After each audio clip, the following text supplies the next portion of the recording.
The Addiction Podcast, Point of No Return.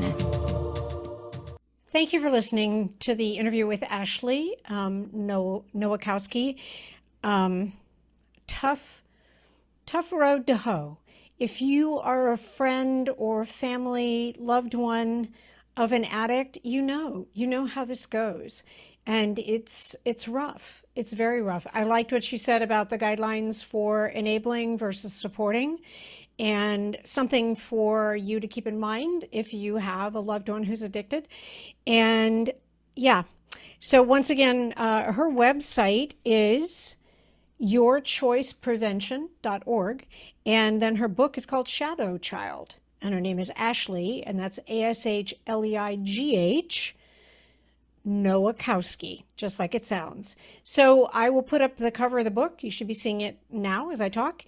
And we'll do another interview again next week. So stay tuned and come back. Ashleigh Nowakowski, thank you so much for being willing to be on the podcast today and sharing the story of your family. Thank you so much for having me.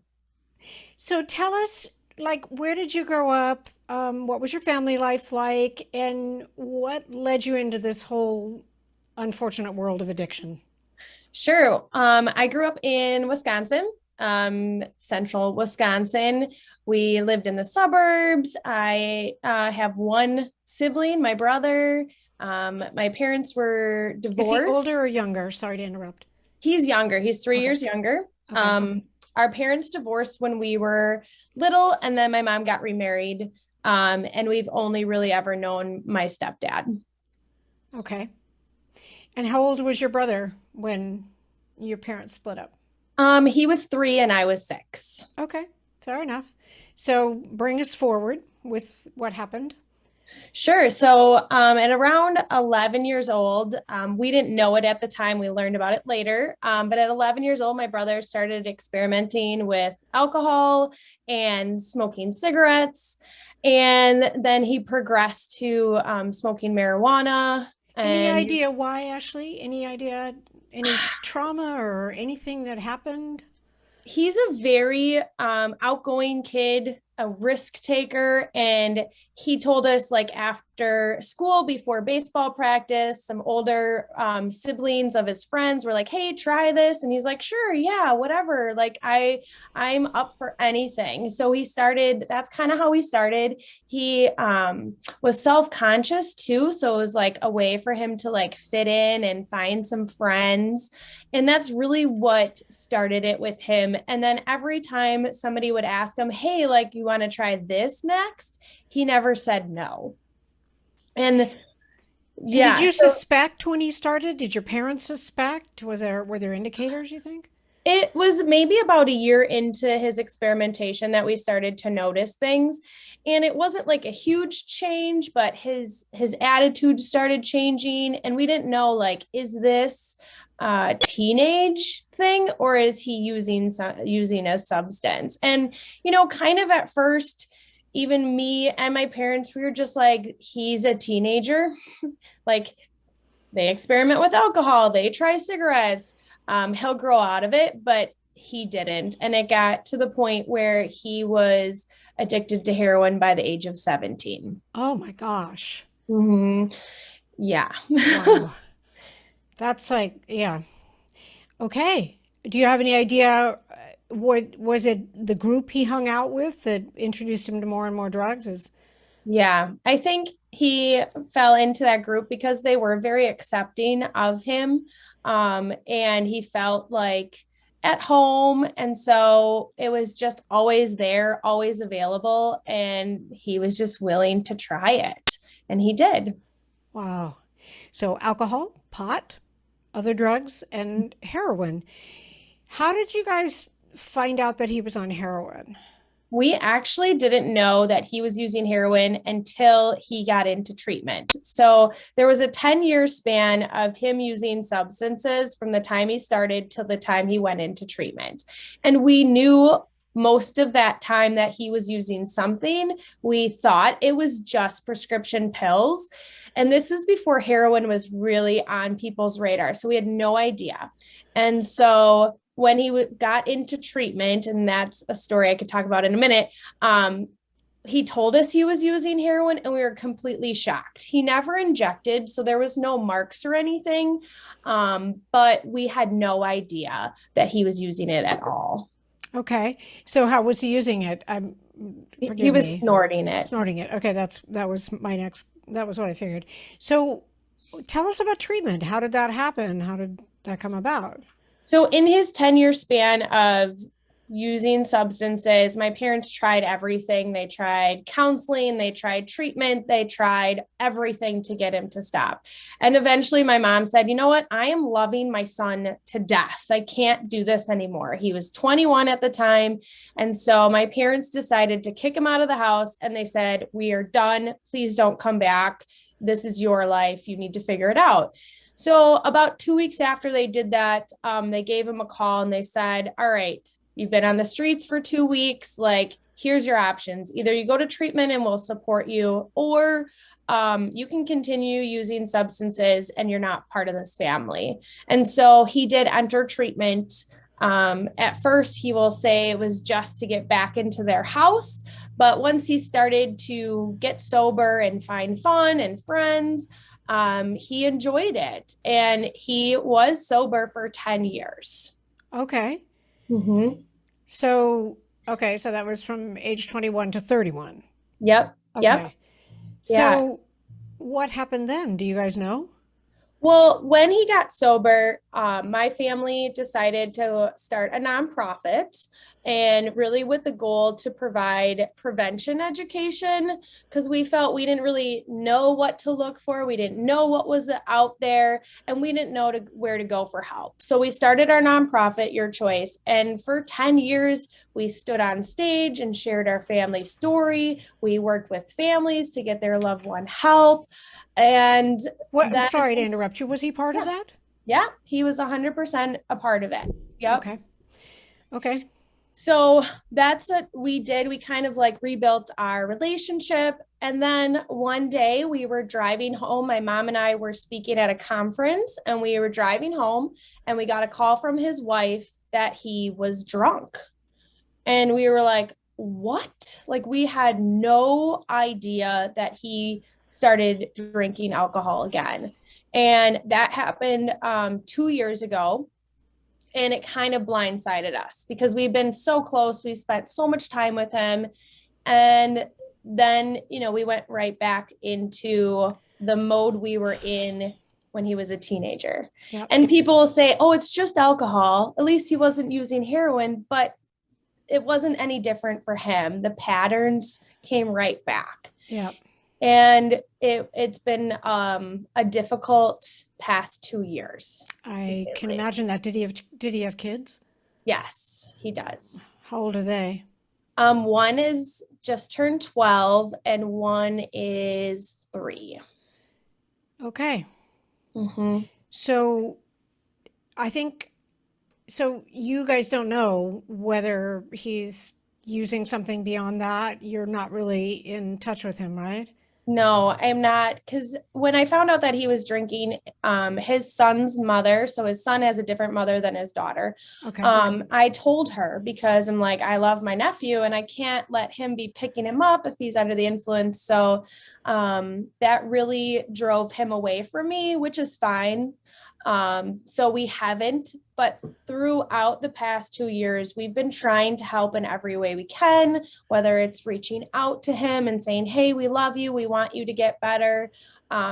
He'll say he's better, but then his actions are different. So I really don't have a good pulse on where he's at. Okay. And so is he like in touch with the mother of his kids? Do you guys know? He's married to one of them. So still married. Okay. Yes, he's still married. And then the mother of his son, it went through a custody battle. Oh, I see. Mm-hmm. So as far as you know, does he still live with his wife? Okay. Yep, he still lives in the same town that I do. Oh, okay. You are listening to the Addiction Podcast, Point of No Return. For more information on the podcast, or to reach out if you have a story you would like to share with us, go to our Facebook page by the same name, or you can email us at theaddictionpodcast@yahoo.com, or go to our website, theaddictionpodcast.com, or call us at 727-314-7080. And please remember to subscribe to our podcast wherever you listen to podcasts and give us a 5-star review. Sometimes, the hardest thing about getting someone into recovery is getting them to agree to treatment. Bobby Newman, a certified drug counselor with 30 years experience and an over 85% success rate as an interventionist, has created a series of 12 videos that you can use right now to learn every step to get your loved one to agree to treatment. Call 1-833-918-0008 today and say the word podcast to get a 10% discount. Or go to newmaninterventions.com and type in the word podcast for a 10% discount. This service comes with a free 1-hour consultation with Bobby. But as far as you guys know, he's still using, or you're not sure? Or I have no idea. you don't talk to his wife either? No. Nope. Is that because she doesn't want to talk to you guys, or vice versa? Yeah, I think, during the 2 years of him, when he relapsed, things got really ugly and they kind of wanted to do things on their own, which is fine. And so we, as Sibling and my parents, decided that, okay, we're going to be quiet and not interrupt what they have going on, because we needed to protect ourselves from everything. So we have decided to distance ourselves from them. Okay. I understood. I just, the reason why I ask is because our last interview was with a woman who grew up in a home with an alcoholic mother. And, one of the things, and she now works with kids whose parents are addicted or abusive or what have you. But she said, someone mentioned her one time, oh, they're so young, I don't think they'll remember. And you said that one of his children is 3 years old. And there's every reason to believe that the 3-year-old absolutely knows what's going on and will remember what's going on. So that's unfortunate. Yeah, it is. It is. And I know everybody's different. So one of the things, I've been sharing my story as a sibling for the past 10 years of kind of like how my parents were so focused on him and getting him help that I kind of like lived in the shadows. And while I was going through my brother's relapse, I started journaling and I was working with a therapist because I never healed from that first trauma of his addiction. And even when he was sober, the unhealthy patterns we had when he was a kid continued, but we didn't see them. We were just so happy to have him sober that we overlooked red flags that we never should have overlooked. But we were just so fearful that if we would say something or do something, he would relapse. Understood. Now, what were those red flags? Because those may be things that our listeners have observed and aren't taking note of. Yeah, red flags in my situation where his anger started coming back, which we hadn't seen in a while. Very short-tempered. He is one to never be late. Like 15 minutes early is late for him. He started showing up late. He wasn't put together in the mornings like he usually was. And those were like my 3 really big red flags that I noticed now looking back. Right. I mean, hindsight obviously is always better. So you guys are still going out and talking?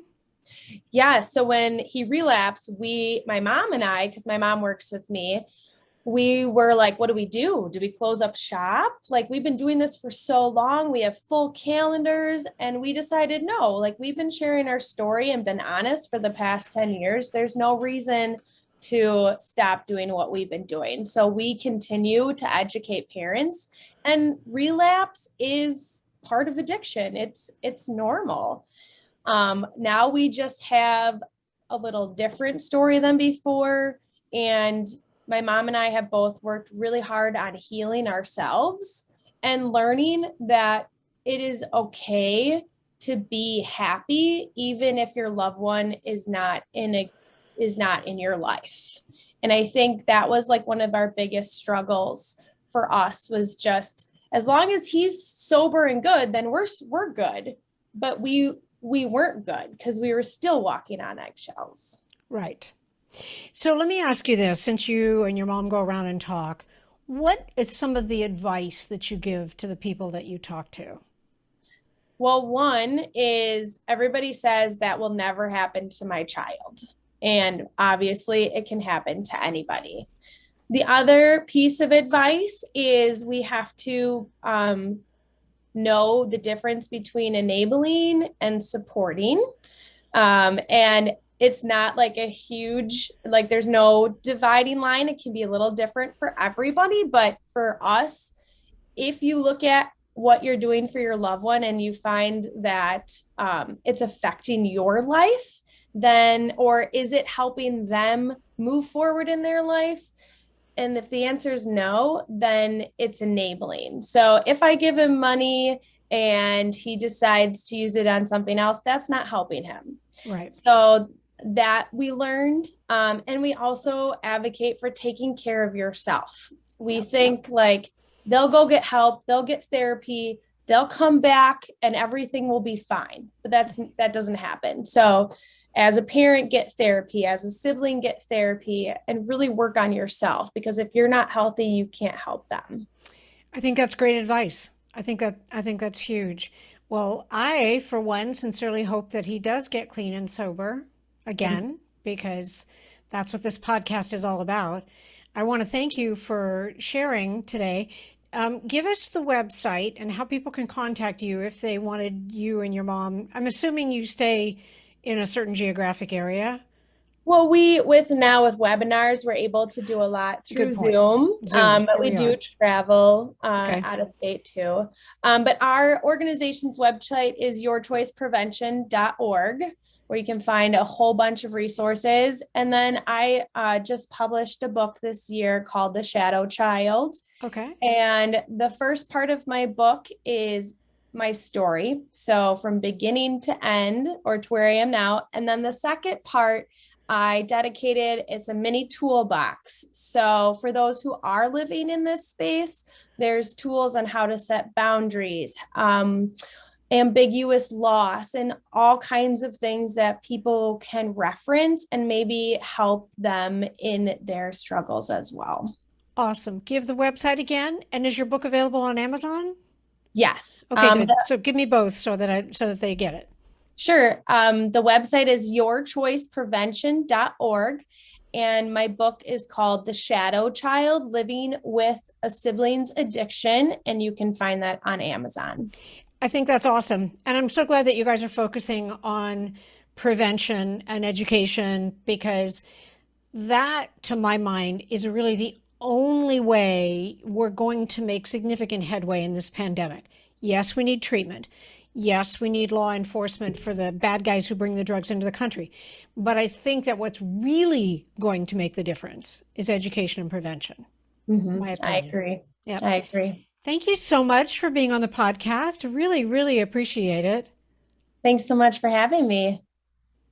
Thank you for listening to the interview with Ashleigh Nowakowski. Tough road to hoe. If you are a friend or family, loved one of an addict, you know how this goes. And it's rough. It's very rough. I liked what she said about the guidelines for enabling versus supporting, and something for you to keep in mind if you have a loved one who's addicted. And yeah, so once again, her website is yourchoiceprevention.org. And then her book is called Shadow Child. And her name is Ashleigh, and that's Ashleigh